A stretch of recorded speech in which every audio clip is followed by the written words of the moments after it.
una Ferrari, immaginare lì, non era voce Ferrari, xej vera, kumpliment sabiħ għalik.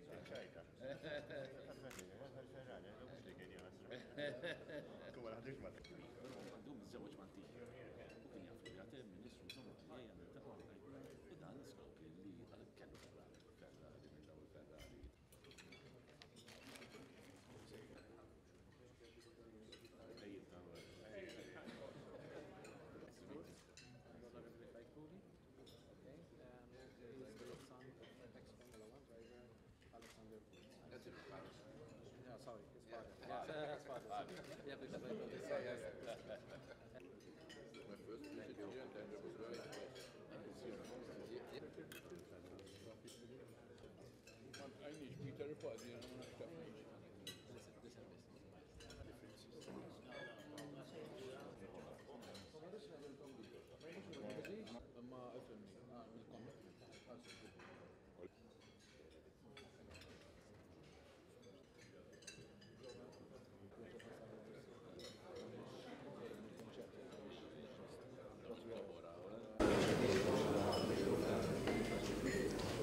I'd like to apologize, but we have a bit of a time schedule, so I'd appreciate if you continue enjoying your breakfast.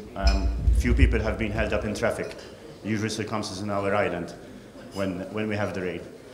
So we'll proceed with our presentation. I'd like to welcome the Honourable Prime Minister, the Parliamentary Secretary, distinguished guests, friends, colleagues, and members of the media. I welcome you to this business breakfast organized by the Malta Motorsport Federation. The theme being a motorsport complex, with a difference. Many were those that have previously embarked on this issue, myself included, on various occasions. Unfortunately, all our efforts were overlooked. Was it a misconception?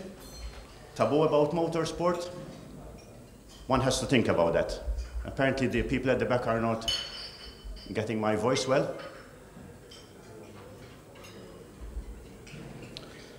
The recent excellent results attained overseas by our local motorsport competitors have somewhat rekindled the idea. How can these athletes perform so well when they have hardly the place to park their vehicles, let alone practice their sport, and thus ensure further excellent results? The MMF, through its perseverance and also with a different perspective, reviewed its idea of a motorsport complex. And this morning, together with our distinguished speakers, we'll be challenging the mentality that motorsport can be dangerous by creating, however, a synergy between motorsport and road safety. Presently, the situation is somewhat brighter. With due respect to all the politicians, definitely it's not a case that we're amid an election campaign. But we have looked at the project with a different perspective. To illustrate more this project, we have 3 presentations. At the end of these 3 presentations, we'll have a Q&A, plus any comments or endorsements of what has been stated.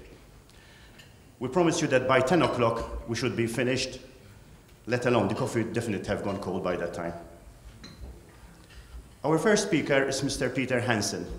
His expertise in track layout and management has regenerated ideas and how best to tackle track layouts, especially on an island like ours, where land is definitely a premium. Peter has been involved in various F1 track layouts, working closely with, nonetheless, Herman Tilke, the current F1 track architecture consortium.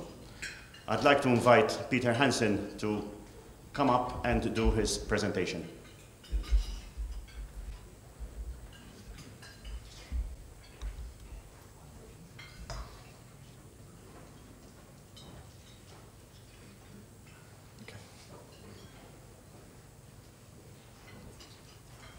Good morning.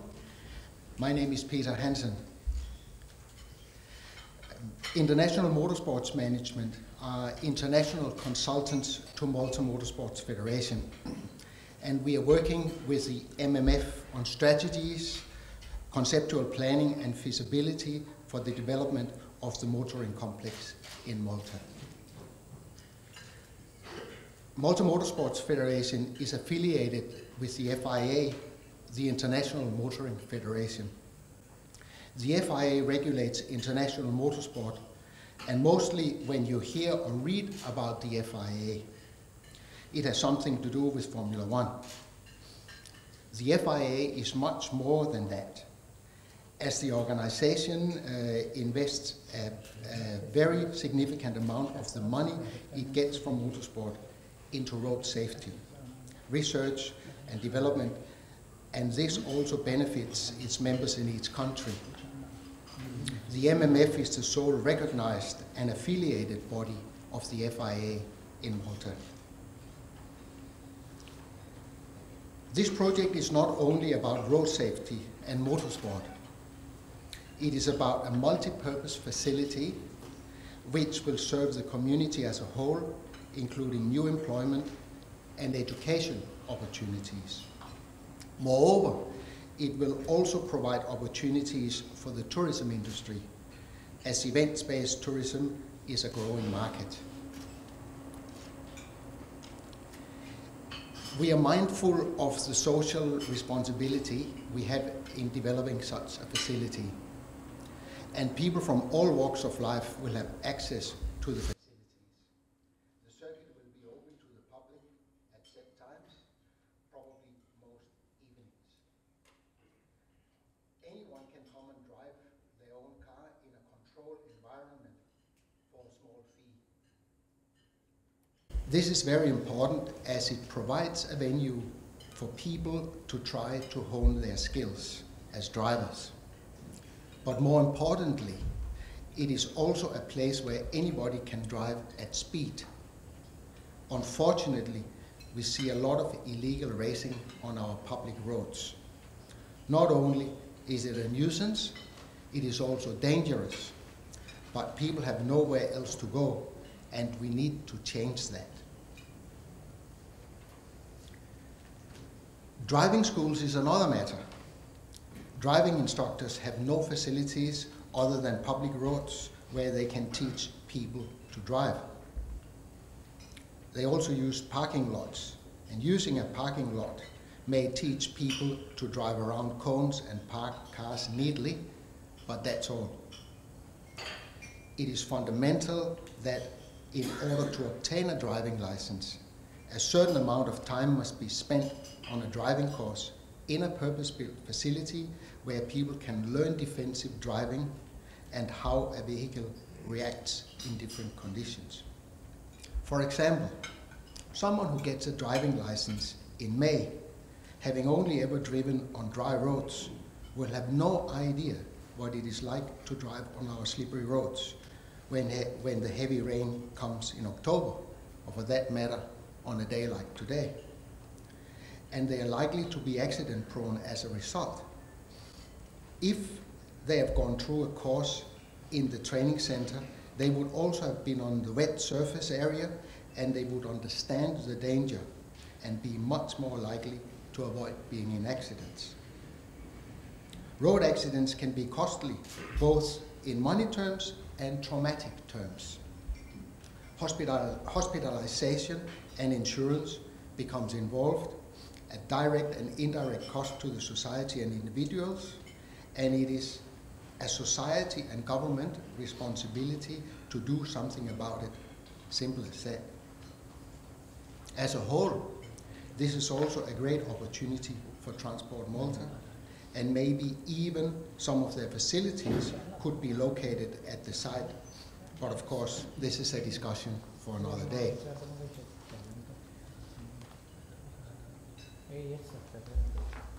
As we intend to build a multi-purpose motoring complex for road safety and motorsport, one of the first public concerns is noise from the motorsport activities. The truth is that with reasonable sound reducing measures in place, this is not an issue. Normal motorsport activities have noise restrictions in place, and if correctly built, such a motoring complex will not generate more noise than a normal highway does. We expect the project to be privately funded, and in order to attract investors, it must obviously be a financially viable proposition. This is why it needs to be an all-inclusive motoring complex. It is not financially viable to only have a driver training complex or a motor racing circuit. It must be both in order to be viable, and more than that, there must be various leisure facilities and attractions and other building facilities from which revenue can be generated. This project is likely to generate more than 30 million euro annually in direct economic benefits to Malta because of the additional economic activity it will generate. The indirect economic benefits in terms of media exposure are also likely to be substantial in helping Malta to further enhance its spot on the world map.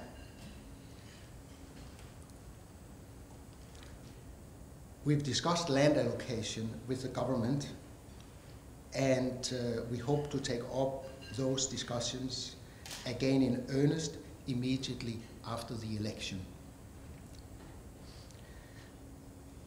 At the moment, we are not able to pinpoint a specific location, as this must first be discussed in more detail with the government.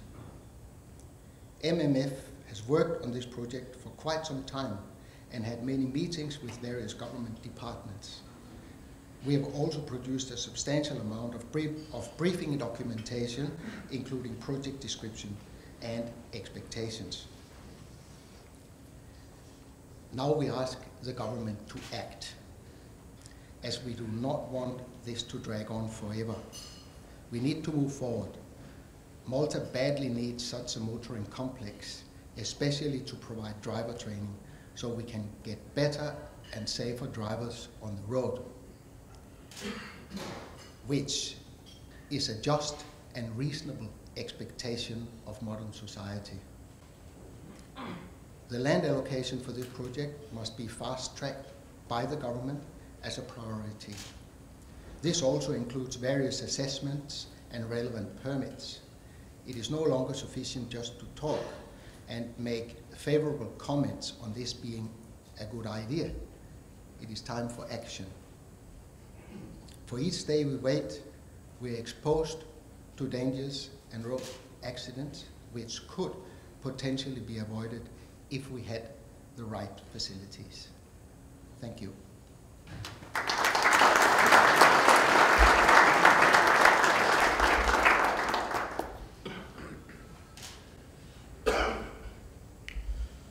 After Peter's presentation, we're not trying to reinvent the wheel. I'm sure that most of the things are all close at heart, but it's time to act.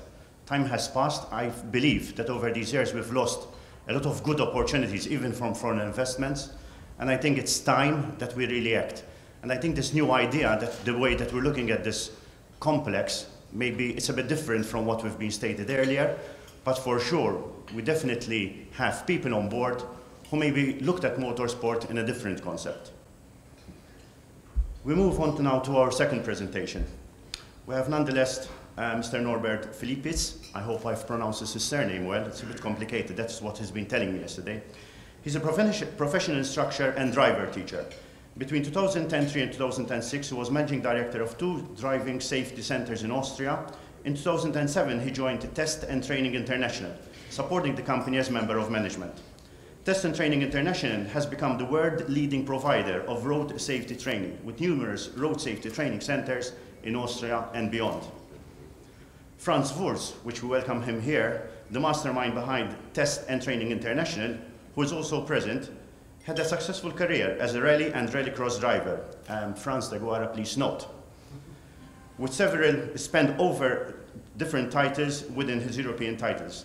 Franz has spent 20 years running Test and Training International. It's good to know that all those that follow Formula One, like myself and Angelita who's here, Alexander Wurz, ex-Formula One driver for Benetton, McLaren and Williams, also winner of the Le Mans 1996 and 2009, is his son.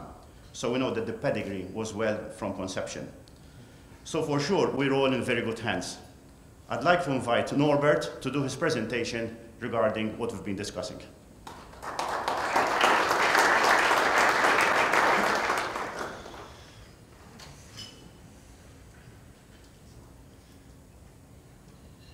Good morning, ladies and gentlemen. I hope you can understand me very well. You're looking all very interested, and that's very good because there are very interesting news coming up for you. As mentioned before, my task for today is to get you a little bit more interested and acquainted with the combination of road safety and motorsport and how this can be a financial and, of course, very important social benefit for your country. And before I'm going to go into any details, and don't worry, it's not going to be boring at all, I want to show you a short video, and this video is going to display the possibilities a combined motorsport and road safety facility can realize.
Okay, so what you've seen right now is more or less the huge variety of possibilities which can be realized in a combined road safety and motorsport facility.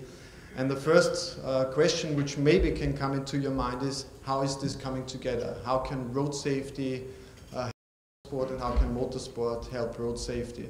And the first information I want to give you is, believe me, the most important strive we are in is to save lives. You may ask yourselves how we do this, and this is the core content of my presentation. So, the proposal of a facility in Malta is really to implement road safety and education in terms of behavioral education of drivers, and therefore motorsport can help as a role model for those who are doing it right in terms of safety, to help drivers to understand why using seatbelts, why using helmets, why driving slow in some areas whatsoever, because race drivers do this, of course. And the other way around, motorsport drivers can benefit from road safety contents. And don't want to bother you, but just some key statistics how we started. Franz Wurz, my boss, where I'm employed, he started as a one-man show on a parking lot 25 or 26 years ago. Almost not imaginable today, but since then more than 4.1 million drivers attended road safety trainings from our company, and more than 2 million children were trained, and more important, 6,200 serious accidents of young drivers were prevented. And the most important thing is we reduced the number of fatalities, not only in Austria, also in other countries like Switzerland, Luxembourg, and other countries in Europe. We're working for the FIA Institute very closely as a motorsport trainer and education staff. I personally am the master trainer for the FIA Young Driver Excellence Academy, for example, although I'm road safety trainer. And of course some racetrack design, and least not unless important is that we're running the F1 racetrack in Austria. But now back to you, back to Malta. Why is this project so important? First of all, as you can read on your own, it offers a state-of-the-art training environment. This is of course obvious. Mostly important is it can save lives. And I don't want to skip over this very important point, because to save lives should be the most important social responsibility and goal of this facility. Therefore, it increases the road safety awareness, and you will not believe how important road safety awareness is. I give you a very short example. When people come to our center, they go back home, they go to their friends and they say, you got to do this on your own. Yeah, I did not believe that. I thought I'm a good driver. There I learned that it's not that easy to control a car. They go back to their families, to their friends, and that's the most important point. Yeah? They spread over the road safety message. And it's the same with the motorsport guys. They go to the track, they drive a little bit fast, they go to professional instructors, and then they learn, oh, holy, you know what I mean? Yeah? It's not that easy to get the car quick around the corner. So I thought I was a good driver, but there I learned I could be even more. So this is one very important similarity of this center, awareness. Awareness that I'm not the best. There are better out there. I have to be aware of my limits. It's an event locations for presentations and events. Don't forget the tourism effect you could create with such a facility. A lot of partners of our company, big car manufacturers like Mercedes, BMW, Audi, they're always looking for areas to present their new vehicles, and they're happy to have a facility which is new and a venue which is really exciting for them. Therefore, it creates a new business field, it creates jobs, it's a new type of infrastructure, and very important, it is a profitable business model if you know what to do. And at the end, you create 5-star drivers with anticipate things, with have a balance of their own skills, with which can control their emotions, which are aware of their problems and which are sensitive to a very important issue, especially, and that's speed. They learn that speed is the most important influence to everything they do in the car. For road safety, as you can see on this picture, and I'm very happy to say this, a facility in Malta could provide training programs for every vehicle category, starting from motorbikes, using cars, vans with their trailers, buses, trucks, and whatsoever. So there's no limitation. Multifunctional use of the training modules in the center. You can use one single area dedicated for different kinds of vehicles. Children programs can be implemented in schools, in the center itself. And I want to tell you a very short but very important story. Something is missing. No. Okay, it doesn't matter. I think the beamer just popped off. Doesn't matter, but I'll tell you the story. And what happens is, when we train children, a very funny thing happens. The children got educated, for example, to use the seatbelt. And they have to sign a contract, and when they sign a contract, they go back home to their parents and they say, Mom, Dad, you signed a contract with me that from now on you will never ever drive without a seatbelt. And it's very funny. And the children, they annoy their parents to say, no, let me out of the car. If you don't use the seatbelt, I won't drive with you. So we use the children to create safety on roads. It sounds weird, but that's how it works. Yeah? Behavioral education and road safety education. Because children, they learn from the parents, and they don't learn at 18 years when they go to driving school or at 17 years. They learn from their parents. The parents are the role models. Okay, I just go on because the beamer is not working, doesn't matter. We also have a training program, of course, for every age, which means from children to young drivers up to really older people, retired people as well. Because people are getting older in our society, and due to the fact that people are getting older, the wish for mobility is increasing. So it's very important that people say, okay, I want to check, am I still okay, and so on and so forth, okay? And a very important issue I already mentioned is product presentations, society events, and whatsoever. You would not believe what we've done in a road safety training center. We held concerts, we did product presentations for vehicles, we had art and art galleries, whatsoever. It's a land space which you can rent out for different and various things. So a road safety and motorsport facility is not only a road safety and motorsport facility, it's an incentive and event location. An event location which can be used for various ideas and various realizations. All pictures and all movies you saw are realized in test and training international centers. And as you can see, here, for example, this was a Mercedes event called Lady Day, where ladies can win a vehicle, a car, whatsoever. Of course, tailored programs like this FIA e-Safety Challenge, which was realized in our headquarters in Austria and Vienna. On the left side, that's Alexander Wurz, that's the son of Franz Wurz. The guy next to him, I think you know a little bit better, that's Sebastian Vettel. And both of them are motorsport guys. And these motorsport guys, they really, really work hard for road safety, because a Formula 1 driver would never, ever drive without his seatbelt on. A Formula 1 driver would never, ever drive in his car without a helmet. A Formula 1 driver, although he's driving fast for sure, when it's raining, he slows down.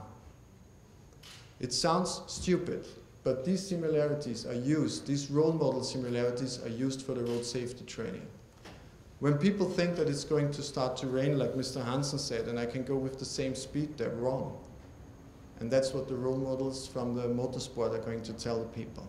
Don't do this. For professional driver training, as you can see in the pictures, doesn't matter for trucks, vans, whatever. Professional drivers have a huge responsibility on roads. They carry loads, they carry people in the buses. We got tailored programs for police, firefighter, doesn't matter, military, ambulance, whatever. And motorsport is a very important issue because, as Mr. Hansen mentioned, from road safety alone, I'm not sure if a facility could be financially feasible. But combining the motorsport aspect as well, why not? Yeah? As I mentioned before, they use synergies. It's not a contradiction at all, not at all. And if you design a facility very good and very thought through, you can use karting, you can do rallycross, you can do some handling course driving, drifting competition, or motorcycling, whatever. Feel free. Some statistics, but just to understand, it's not going to be boring, I promise. What you see here is that when Mr. Franz Wurz started in 1984, he was a one-man show on a parking lot. But with the help of the Austrian Automobile Association, you know, the numbers of participants increased very much. And until the year 2002, we had 3 road safety training centers in Austria handling about 40,000 people. And then a very, very important thing happened in Austria. Together with the government in Austria, we implemented a law which enforces young people to attend a mandatory road safety training. This for the categories motorbike and car. And the deal was very simple. We built the facilities, and spread all over Austria facilities where it's possible that people attend these trainings. And so, of course, also the number of participants increased heavily. And within 2 years, the numbers from 40,000 increased to almost 130,000. And it worked out really well and reduced the number of fatalities, reduced the number of accidents, but I will come to that later on. It was simply a very, very huge success. Similar with children, as I mentioned before, we have a lot of children programs. Just keep this short. About as I said, almost 2 million people, 2 million children were trained in our facilities. This is mostly sponsored by insurance companies, which say, okay, we sponsor the game, you send the people, the schools send the people to the school. Good, and this, don't worry about the huge numbers. The only reason why I show this is that you see that since 2004 up to 2012, the numbers of participants, of course, increased, but they're very stable. So for us, that's a very good financial gain. Here's some results of the mandatory road safety training. As you can see, the young driver involved in accidents, reduction by almost 31%, and very important, reduced the number of single vehicle accidents by 33%. And that's really, really impressive for a small country like Austria. But it's not only in Austria. Here you see the results from Switzerland, which got the same mandatory training. They even could reduce it in the 20-year-old segment by minus 36%. Okay? So this is really impressive. So we're not joking around. Live, this is really possible. What you can see is, although we have a mandatory training program, it's just about 34% of our whole turnover spectrum, which means that about 2/3 of our income is spread over all other training categories, training topics, and so on. And some proof of success, when we did eco training with a company, we saved 2 million liters of fuel, which is an equivalent of 2 million euros. Yeah? Of course, 1,600 drivers, but you have to imagine that you reduce 2 million euros. And 2 million euros for every company is a big money amount. Tanker driver training, we're working for BP Europe-wide. And since they invented their cooperation with Test and Training International, after 1.5 years, they had minus 80% rollovers, which is a reduction of 1.5 million euros in their case, and minus 60%. And another example how to save money. So what I'm talking about is road safety is not only social responsibility, road safety is also a business, a big, big business. Companies understand that they can save money. People can understand that they can save life. And motorsport guys can understand their importance. Good. Just for information, this is the second part of the presentation, and then we're done. And the second part of my presentation should give you an insight of how such a facility could look like. Due to the fact that there is no land allocated so far as I know, we just put a mock-up example just to give you an impression how things could look like. And a facility in Malta, of course, could provide this state-of-the-art infrastructure which you could need. And again, as a summary, road safety and motorsport, you can read on your own the possibilities. Yeah? For motorsport, you can do races, rallycross, karting, and so on. And for road safety, driver education and examination area, that's more or less the topic which is very important. How could this look like, and how could you have multifunctional use? Of course, you got a main building. This main building could contain, reception, seminar rooms, offices, and whatsoever. You also have your training modules. In this case, the first one, don't want to go into detail, where you can learn some stabilizing your car. Another one, which is dealing with cornering. And Mr. Hansen mentioned in the morning, you drive on the dry, then it starts to rain, but you got the same corner. And this training module teaches you and learns you how to go around the corner in a safe way. And of course, also for the bike drivers and motorcycle drivers, we got dedicated areas to train. And very important, the driver education and examination area, which is a very, very helpful tool, especially for the youngsters to understand, to come there with their parents, to practice for the driving examination with a very simple goal: increase the driving time. Yeah? Because every study shows the more you drive, the better you get. For motorsport, the same facility, but just simple, different use. You can use a dedicated area as a kart track.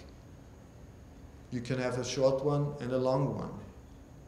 You can have a handling track where you can do product presentations, where a company gets there and says, okay, let's test the engine, let's test the brakes, the suspensions, or whatsoever. But you can use the handling track also for different things like motorsport, like drifting, and on the same time you can use the road safety part. So it's not either this or that, you also can use both things at the same time. Motorsport, rallycross, the same facility, okay? You can use it. This is the gravel area, this is the handling area. And you also could do a race of champions, as you may know from the FIA race of champions, which they do annually with Weber and Vettel and Schumacher and all the others. You can do the same here in a facility like this. Why TTI? Just some advertising for our company. We're proven, we are for sure experts, we know what we're doing. We offer sustainable facilities, which is very important for everybody who runs a company. And what's very important for you, we're very client-oriented, and everything we do is from an operator's view.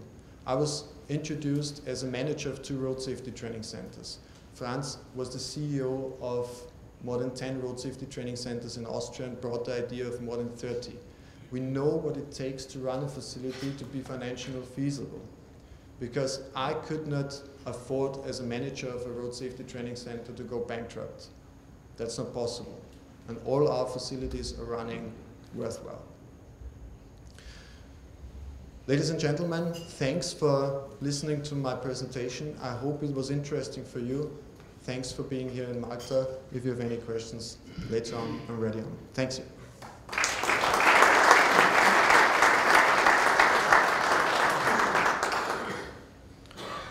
After Norbert's presentation, it was good to note that where it comes to road safety, we definitely have not neglected it. Various entities in Malta have looked at this: Transport Malta and Malta Police, the MMF, myself as being appointed by the FIA as an Action for Road Safety official. So I think the objective is there. What we need to do is regroup. We definitely have to regroup and be stronger. And I think having a project like this will definitely help us as a community. And besides that, Norbert mentioned something: save lives. Ultimately, that's our objective, to save lives. But we always have to look at our roads. We also have to look at the cars that we drive. Unfortunately, that's another issue that for sure we'll discuss at another event. Our next speaker is Tonio Cini, President of the Malta Motorsport Federation. There's nothing to tell about Tonio Cini. He's very hard-working. Unfortunately, he works too hard for the motorsport. And I'd like to call him up to do his closing presentation.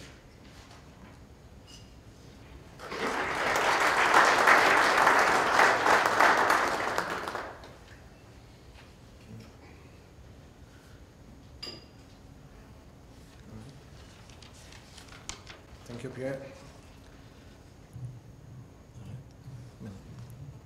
Honorable Prime Minister, Honorable Clyde Pooley, distinguished guests.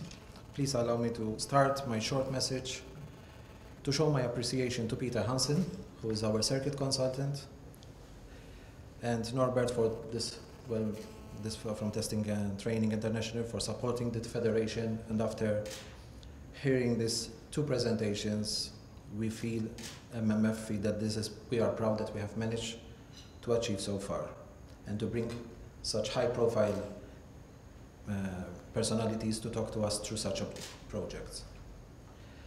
My appreciation goes also to Mr. Franz Wurz and to your son, Alexander Wurz, who together we started to build this concept and during these last few weeks. The MMF has been created with one objective: unity and recognition. We all feel that this has been achieved, and this can be demonstrated by the large number of clubs and their respective members joining the federation. The interest in motorsport is ever increasing day by day, and this thanks to the collective work and the great determination of each MMF commissioner and our subcommittees in the Federation Council. An illustration of trust, where all have realized the importance of sharing our knowledge and most of all, working together. Unlike other sports, we are still searching for a place where we can exploit more the potential of our members to excel even further in motorsport.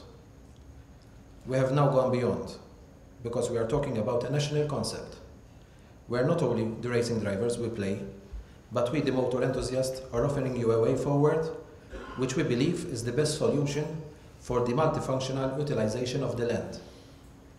We are aiming to have a complex which can be utilized by many, even those who have just want to learn how to improve their driving in a safer environment. That's it.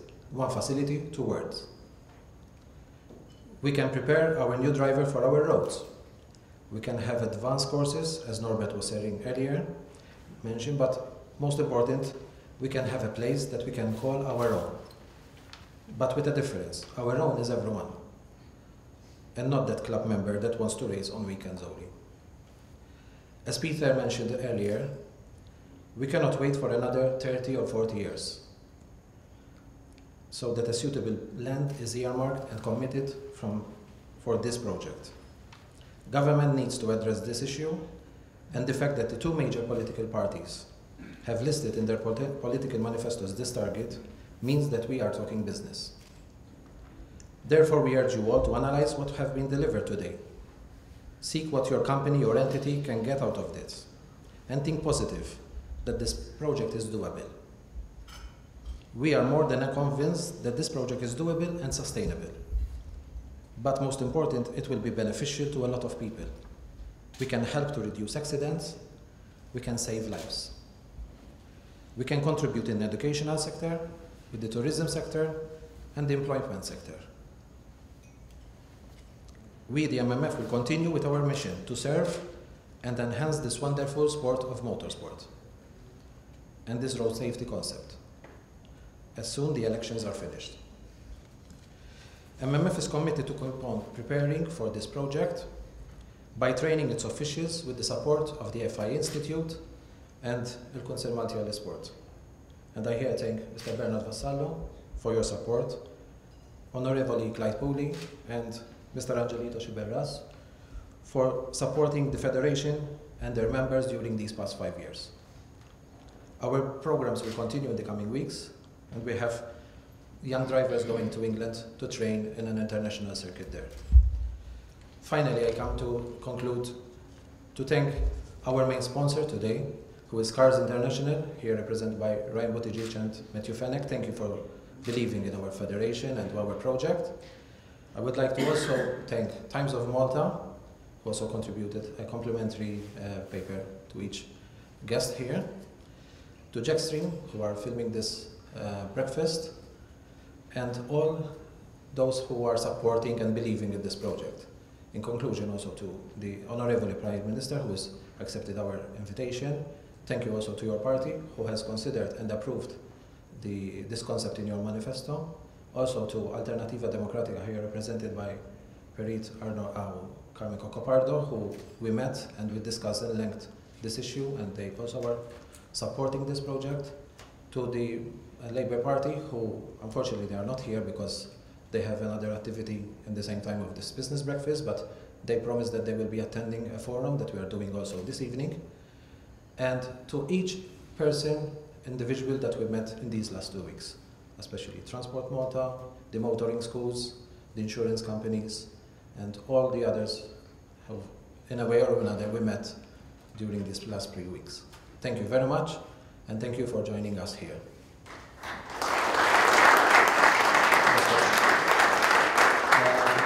Just last word.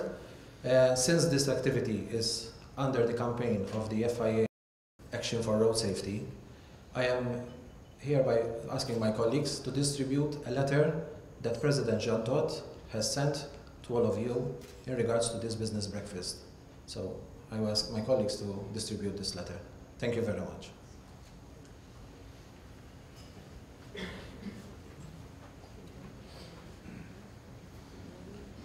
approaching the end of our presentation. I'd like to invite you, if there are any questions to be addressed either to Peter and Norbert. I'd like Peter and Norbert to come next to me if possible, please.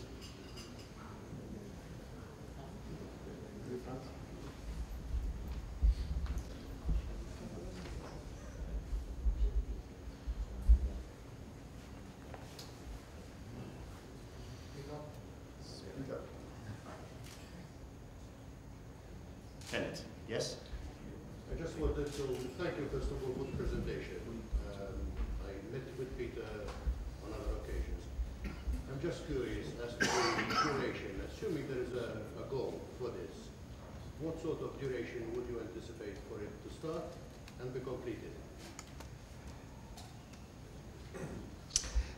It will not take very long to do. Once all permits are there and so on, then it would take 12 to 18 months to build the facility, or at least to have it at such a stage where we can start operating, especially the road safety facilities. Can I supplement that with another question actually? Would it be part of the plan to have the full project or the phases? The project may well be developed in stages, but not in many stages, because it's not something that should go on and on and on. The first stage must be at least so advanced that most of the elementary training courses and also track facilities are ready to be used. Thank you. Motorsport, its organization. Congratulations. Congratulations. First of all, congratulations on a very intensive and interesting presentation. On the last 60 years, I have driven personally in Catalonia, Hungary, Salzburg, about 6 times, and 8 months ago in South Africa. So I am very pro racing, especially Porsche cars. It's exciting, gets the adrenaline going, and it is a very good test for the condition of your heart. However, you spoke about road safety, but there's also the motorsport. And I'm all for road safety lessons and a school perhaps for to teach people how to drive, which we need. But the noise factor in the motor racing is a problem for more. There's too much noise already. It's a noisy island. We already have the hunters waking up at 4 o'clock in the morning, and we cannot afford to have any more noise here in the island. How will the people around the circuit field with cars racing, as always, racing at 230 kilometers an hour, and it does make a lot of noise, I can assure you. I think yes to the school, I'm all for it, but nothing to the racing itself. Thank you.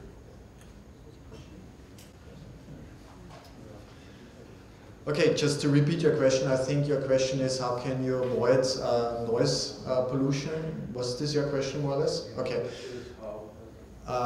People feel who are living next door to the property, the price of the property will go down. Yeah. And I can tell you, it's not, it is tedious noise, hearing this revving up of cars going around the track. Yeah, I fully agree. It is a problem. Yeah. And I don't know, unless you sort of have a soundproof room, proper soundproof track, I can't see how this is going to be solved. Okay, it's a very good. I don't want to discourage you. I think it's a fantastic thing, but Malta is a very small island, and we have a problem with it. Yeah. I'm very happy that you asked this question, because this is a very important question, first of all. I can assure you that the similar situation is in Austria and any other country in Europe, wherever you go. Okay, so whenever you build a facility like this is a very important issue. There are various ways how to solve this problem. First, of course, is a very wise and clever way of which kind of land is going to be allocated. This is the first very important issue. The second important issue, that you have a variety of measures you can implement, like restricting, for example, the days of certain racing. You can have a restriction in dB pollution, and so on and so forth. We have various facilities in various countries in Europe where things like that are solved together with the people living next door. And very important is, before you start with anything like that, discuss things with people around. And very important is to spot a land which is really perfect for things like that, where you have the least amount of noise pollution which is annoying other people around. So usually the wise thing, the wise planning in advance solves a lot of problems before you even before they even occur.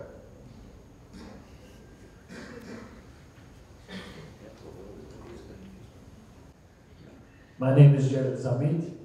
Having worked closely with Tonio Cini and with Peter Hansen and some other members of the MMF, because we put up a special committee to look into the race circuit concept in Malta. To answer Horace's noise issue, it's been very clear with our discussions with the Motorsport department that the land that even they identified initially is land that is not exactly next to any residential home. So I don't see there's any issue there. One of the properties that is being earmarked for this race circuit is actually very close to the airport. So I don't think we're going to stop any airplanes from flying either. And my concern here is that everybody wants the circuit to happen. It should happen. We've all waited very long for it to happen. I know of many cases of finance people and investors that have come to Malta, ready and willing to part with the money, yet unfortunately, I'm ashamed to say that the doors of the political people that were met, both sides, I mean, we're not talking about blue, green, or red yet, that they never found the opportunity to part with their money here in Malta. I wish that whoever is in power after the 9th of March will look at this very seriously. They should look at it from a safety point of view, as highlighted here today. There's a lot of opportunities here. It can work very well hand in hand, both with road safety and motorsport. I personally am a keen car collector. I do race. I was very active with the Valletta Grand Prix. I'm disappointed again that even that race had to stop because of certain works, obviously, regarding the rehabilitation of Valletta. But even myself, participating with other foreigners that came to Malta, they compared our circuit around Valletta with Monaco. Now, there's an activity that happens every other year in Monaco. It's called Historic Monaco. And basically, this is something that, again, one should revive. Unfortunately, I moved to Udina. It's not quite Valletta. Valletta is a great city. We've got cultural year coming up, and we should do something about that as well. Thank you very much.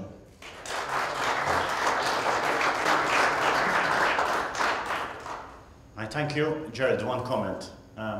Monaco is not Malta, but they do racing there. And I believe there's a Formula 1 race. So I don't think that Malta is going to be an issue when it comes to noise. Just one comment. We get 3 o'clock people shooting birds in the sky.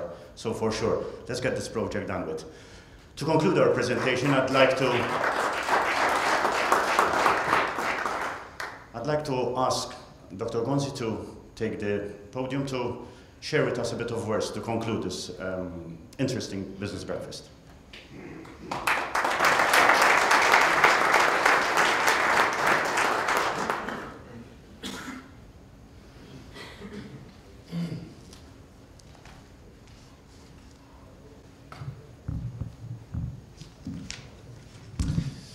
Thank you very much. I normally speak in Maltese, but in view of the presence here of persons who do not understand the Maltese language, I ask your indulgence and I will speak in English. It was a pleasure for me to be here with you for a number of reasons. First of all, as has been shown I would say, by my government over recent years, we have been supporting in different ways and means the hobby, the passion, the love of motorsport organizations on the island. We have allocated land to different organizations, land which is prime site, land which has enormous commercial value, enormous value in itself, but you know, it's always a matter of choice. And we have decided in different circumstances and different situations to dedicate space to different sports, whatever they are, including motorsports. Now I start off with this point because it is very important for everyone to understand that the land in Malta is always at a premium. Every square inch is equivalent to large square miles in any other country if you take it proportionally. And therefore, what is automatically feasible, reasonable in other countries is not automatically so in Malta. And therefore, every single time we commit land in our island, that decision to commit must be carefully studied and considered against other options. I am a prime minister and I have to face choices. Do I need land for industry? Do I need land for factory space? Do I need land for areas which are required for office space? Do I need land for people to enjoy open space? Malta has this fantastic feature, surrounded by the sea. So our border is all beautiful land, prime site. Wherever you go, the whole border is prime site. And prime site, I would say, not just the border, but the whole island itself. So my first point is this: careful consideration needs to be put into the choices we have to make. You know, the fact that they are difficult choices doesn't mean that we do not do anything about it. It means simply that before we need to consider carefully. Now, I can tell you clearly, I had people meeting me proposing a Formula One racing track, and I indicated my skepticism to them, precisely because of some of the points that were made even in this presentation. You know, just a racing track on its own, especially if placed in an area which could cause the nuisance that has been mentioned by Mr. Mifsud, would in itself undermine the whole project. So it doesn't make sense itself, because if we are coming up with a project which starts off with a controversy, the viability and sustainability of the project will be put into question. So it does not make sense, and in all fairness, one must say that even the proposers themselves understood this point. Now what has happened, however, to suddenly make a proposal which so far has not been taken on board, in other words, a full-blown racing track. What has changed is a new approach, which was developed in recent times, where two major considerations were put on the table. And this is what made us, I talk us, I mean the government. I do not want to speak here as head of a political party. I don't think, even though I am in the midst of a campaign, and anything I say will certainly be interpreted in one way or another. But I am here this morning as Prime Minister. I am not here as leader of my party. So I am here as Prime Minister addressing a group of people, most of whom are dedicated to motorsports in one form or another, and others who are interested in following this concept, this debate, whether in favor or against, whether with skepticism or not. So please accept what I'm going to say as totally objective, not partisan at all. And I'm trying to be, I'm trying to be Maltese. I live on this island, and I want to continue to live here, and I want to continue seeing it succeed. I want to continue seeing it beautiful. I want to continue seeing it put on the map, and people, the region around us and the world, getting to know us for different areas, different aspects, different ingredients. And I don't want to do anything which is a mistake. Because once you commit land You cannot turn the clock back and say, well, sorry, I made a mistake, I cannot, I want to just pretend that nothing was done. So mistakes need to be avoided at all costs, and therefore sometimes, yes, it takes time to decide. Sorry, anyone who doesn't like this needs to understand that this is because we need to be careful in our decisions, and this is because we have learned such important lessons in the past. We've seen fortifications being dedicated to discos. We've seen old buildings becoming, something which is unheard of. And now to restore and give that building back to its original heritage and enjoying it as our patrimony takes millions of euros, takes a lot of time just to fix a mistake that was committed 20, 30 years ago. So we need to avoid that. So you have to understand, this needs to be carefully considered. Now, what has changed, however, therefore, made us reconsider a position? It is the fact that a proposal has been put on the table that addresses two major concerns. One of them is that the concept has now taken over, has been taken over by an added consideration of education. Education in road safety, education and training facilities in an area which we must admit this country requires. Have you ever met how in our streets, in our roads, people trying driving lessons in the middle of major traffic congestion, etc.? Of course, sometimes a driver needs to prove his or her talents in the midst of traffic, in the midst of major arterial roads. But is that the way? And do we need to remain the way we were 30 years ago, where to learn how to drive, you need to go in a parking lot, or you need to go, I don't know, in some area where you cause danger to somebody else? Again, because of our small size, because of our congestion, because of our density. One of the studies I remember that was presented to me a few years ago, I think 3 or 4 years ago, was a study about car density on our roads, which placed us first position in the whole of Europe. If I remember correctly, second position was Holland. We were 6 or 7 times worse than Holland. So top of the range as far as car density is concerned. And by the way, with all the complications that creates. And now in the midst of all that density, you have this activity going on, which is in itself an industry, which is in itself a small industry that operates practically independently. It's private sector, and which we want to support as well.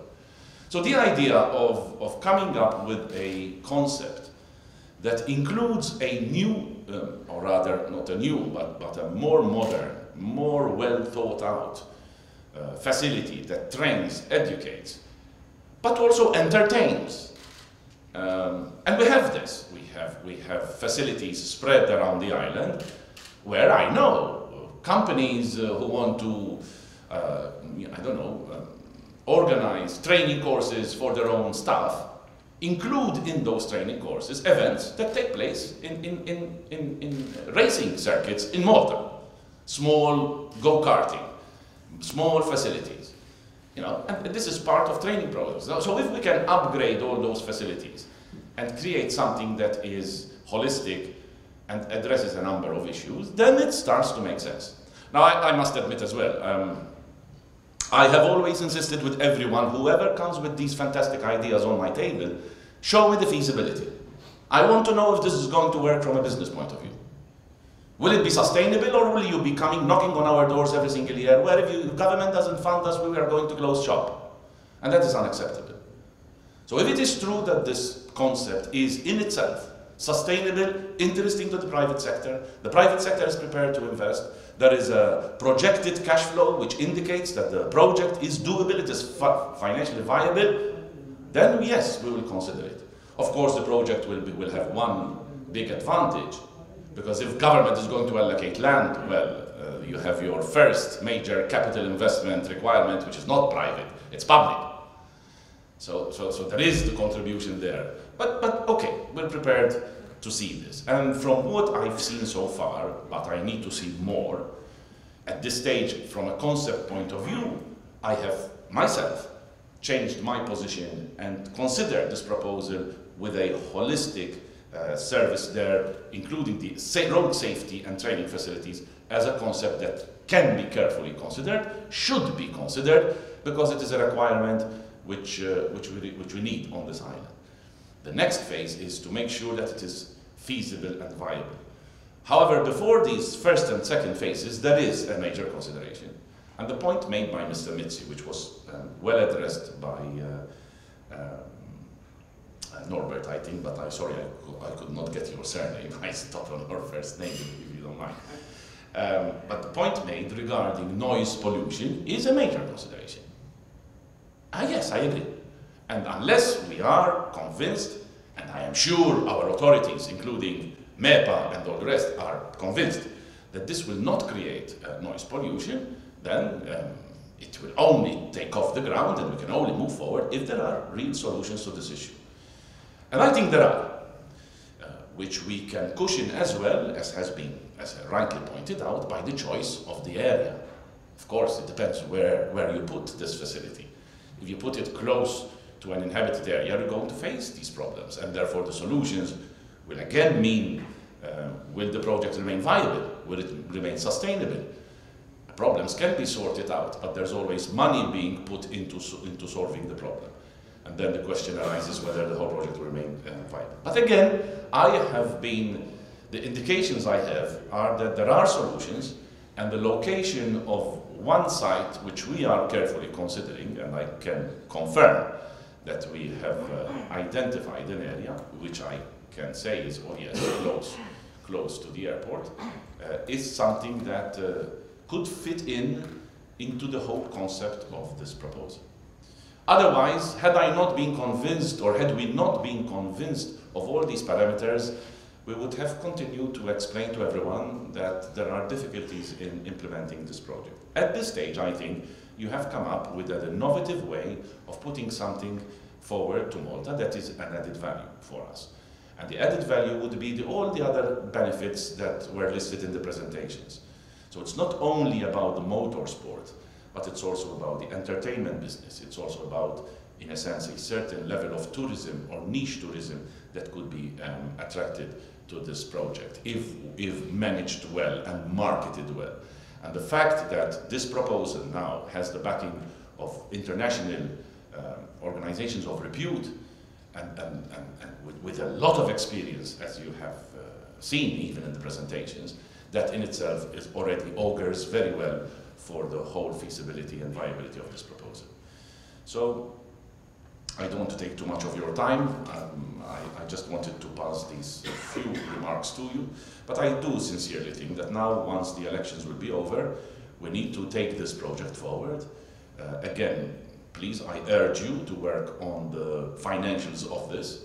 You need to persuade whoever is in government that the financial case, the business case, is solid and that it can stand on its 2 feet.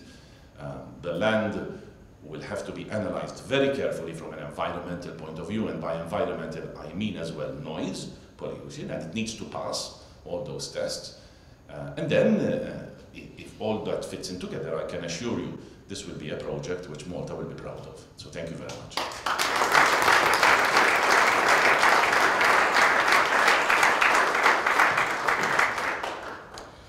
For sure, I didn't know what Dr. Gonzo was going to mention, because basically I'd like to emphasize even further what has been stated. We feel that having shown this interest, we can all be stakeholders in this project, looking ahead at improving drivers' ability on our roads, with the main objective being to minimize road accidents, plus creating a safe environment, a safe racing environment for all those that have a passion for cars. I have a quote. It doesn't come from a racing driver, but from a notorious Italian writer, which states, "The darkest places in hell are reserved for those who maintain their neutrality in time of moral crisis." So please reflect. We feel that yes, it is the time to take decision.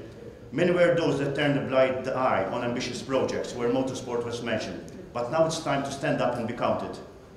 Do we want this project? Definitely yes. Do you want this project? Then support us. I'd like to thank you for spending this time with us. I hope that once you leave this business breakfast, You'll definitely get good things and good ideas about motorsport, about road safety, and what we all are doing for the benefit of the sport. Once more, I thank you all.